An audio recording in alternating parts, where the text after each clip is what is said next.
Hello दोस्तों, 2023 नया साल आ चुका है और आज इस नए साल में मैं आपको फ्रेशर्स को ये बताऊंगा कि जब आप लोग इस फील्ड में अपना करियर बनाने आते हो तो आप लोग क्या क्या गलतियां करते हो और उन गलतियों की वजह से आप लोगों का करियर इंडस्ट्री में बन नहीं पाता।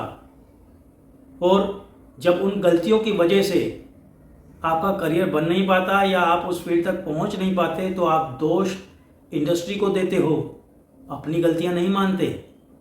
वो उन गलतियों को आज मैं हाईलाइट करूंगा कि वो फ्रेशर्स की क्या क्या गलतियां होती हैं और वो गलतियां आप अगर नहीं दोहराएंगे तो और मेहनत कर लोगे तो मैं कह रहा हूं आप लोग अपनी मेहनत से इंडस्ट्री में आगे निकल सकते हो।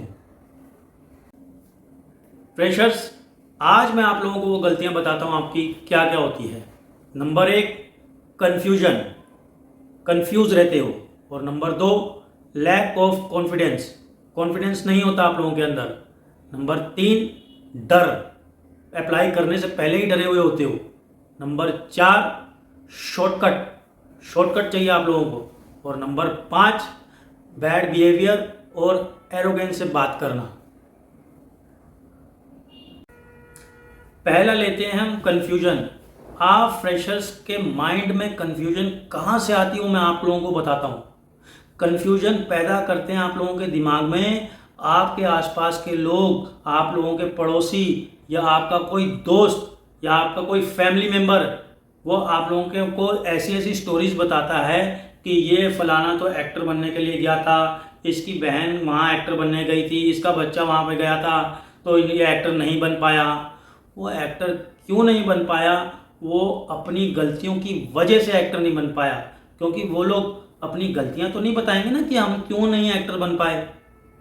हो सकता है वो लोगों ने वहां जाके मेहनत ना की हो या किसी लालच में फंस गए हों कि हमारे पास घर में बैठे बैठे एग्रीमेंट आ जाएगा या आर्टिस्ट कार्ड बन जाएगा तो उससे हमें डायरेक्टली रोल मिल जाएगा। हो सकता है वो जेन्युइन ऑडिशन तक ना पहुंचे हो, सही हाथ में ना गए हों, इसीलिए उन लोगों का करियर नहीं बन पाया होगा। या उनके अंदर आलस होगा, उस आलस की वजह से वो मेहनत नहीं कर पाए।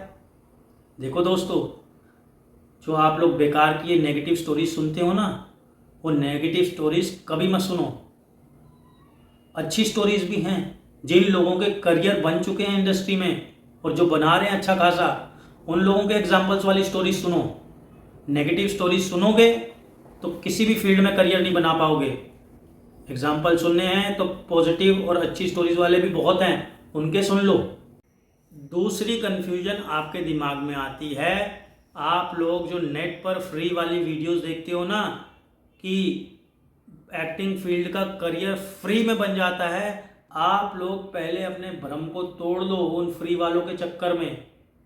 जब आपका भ्रम टूटेगा कि हाँ फ्री में नहीं होता, लेकिन तब तक आप लोग अपनी लाइफ के 2-2, 3-3 साल, 5-5 साल वो वीडियोस देखने देखने में वेस्ट कर चुके होगे।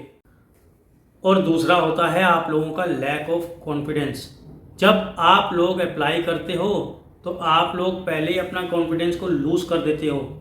देखो दोस्तों, जब आप लोग अप्लाई करते हो ना और जब आप लोग ऑडिशन देते हो तो कास्टिंग डायरेक्टर भी देखता है कि इस बंदे या बंदी के अंदर कितना कॉन्फिडेंस है। जब आप कॉन्फिडेंटली होकर के ऑडिशंस दोगे ना तो आप लोगों के ऑडिशन भी क्लियर हो जाएंगे। जब आप लोग अपना कॉन्फिडेंस डाउन होकर के बात करते हो तो वो कास्टिंग वाले भी देख लेते हैं कि इस बंदे में कितना कॉन्फिडेंस है।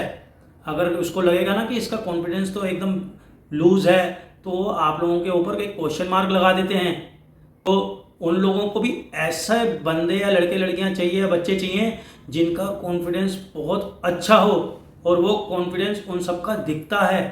जब आप लोगों के अंदर कॉन्फिडेंस होगा ना तो आप लोग कभी भी इस तरीके के क्वेश्चन नहीं करोगे अप्लाई करते समय कि क्या मैं ऑडिशन दूंगा तो मेरा ऑडिशन क्लियर हो जाएगा।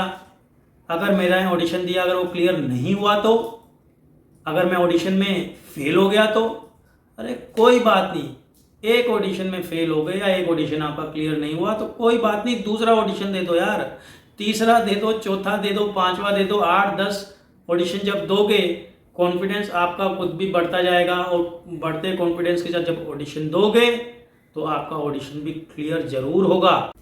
तीसरा है डर। जो फ्रेशर्स होते हैं वो डरे हुए होते हैं, उनको ये लगता है कि हम किसी फ्रॉड के हाथ में ना चले जाएं।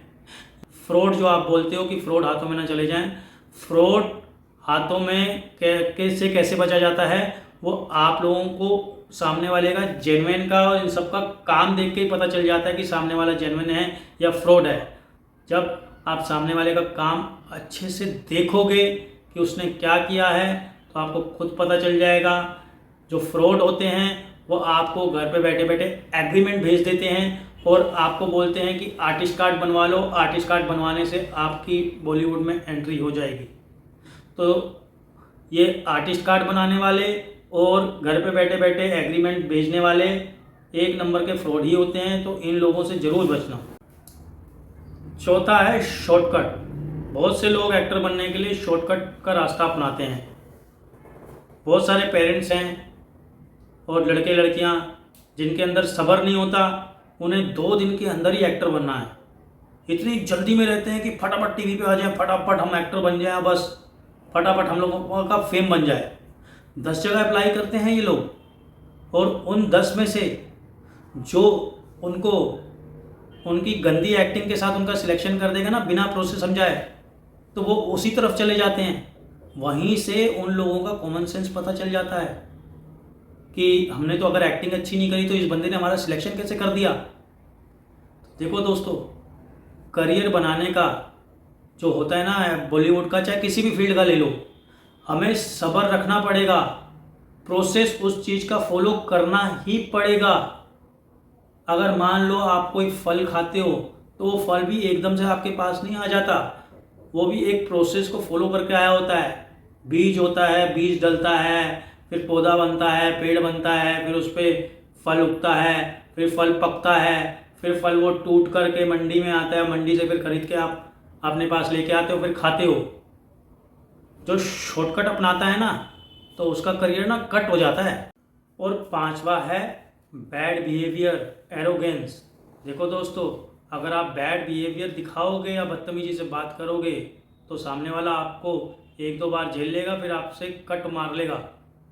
अगर आप जितने हम्बल और पोलाइट रहोगे तो इस फील्ड में क्या, किसी भी फील्ड में आप अपना पोलाइट और हम्बल एटीट्यूड से सामने वाले का दिल जीत सकते हो और वो आपकी हेल्प भी कर सकता है। क्योंकि बहुत से लोग जब अप्लाई करते हैं तो उनको जब सामने से समझाया जाता है तो वो ये समझ वाली चीज़ें कभी नहीं सुनते हैं। वो उनको ऐसा एटीट्यूड दिखाते हैं, ऐसा बैड बिहेवियर दिखाते हैं कि भाई इस सामने वाले ने हमसे फीस मांग क्यों ली, अरे सब कुछ तो फ्री में होता है। वो ये नहीं सुनते कि वो सामने वाला क्या समझा रहा है, फीस क्यों लगती है, क्यों ली जाती है। देखो दोस्तों, किसी भी फील्ड में जा रहे हो ना, छोटे से छोटा कोई बिजनेस भी आप खोलोगे, चाहे फुटपाथ पे भी एक दुकान खोलोगे, तो आपका एक इन्वेस्टमेंट रहेगा ही रहेगा। हम लोगों की ज़िंदगी भी ना वो एक इन्वेस्टमेंट पे ही चल रही है। अगर हम लोग कहीं बाहर निकलते हैं बाइक पे घूमने के लिए तो हमें पेट्रोल डलवाना पड़ता है ना, तो सामने वाले पेट्रोल पंप पे जाके पैसे देने पड़ते हैं ना, फ्री में तो पेट्रोल डाल नहीं देता।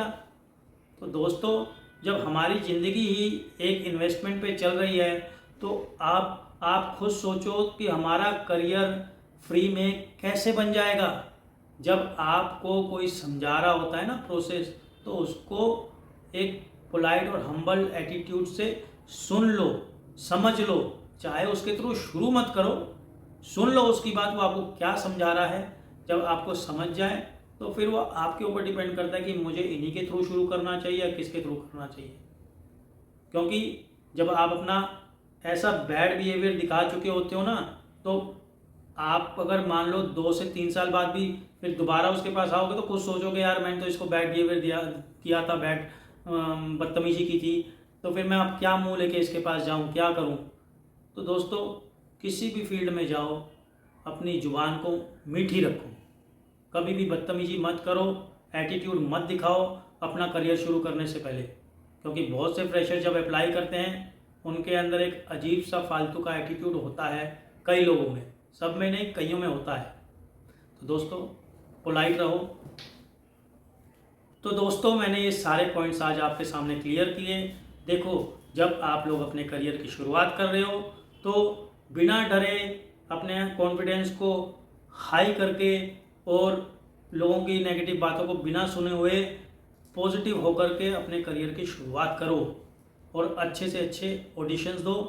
और अगर आप लोगों को कुछ भी पूछना है तो मेरी वीडियो के नीचे कमेंट कर दो, मैं आपके उन क्वेश्चंस का आंसर भी दूंगा और उसके ऊपर वीडियोस भी बनाऊंगा।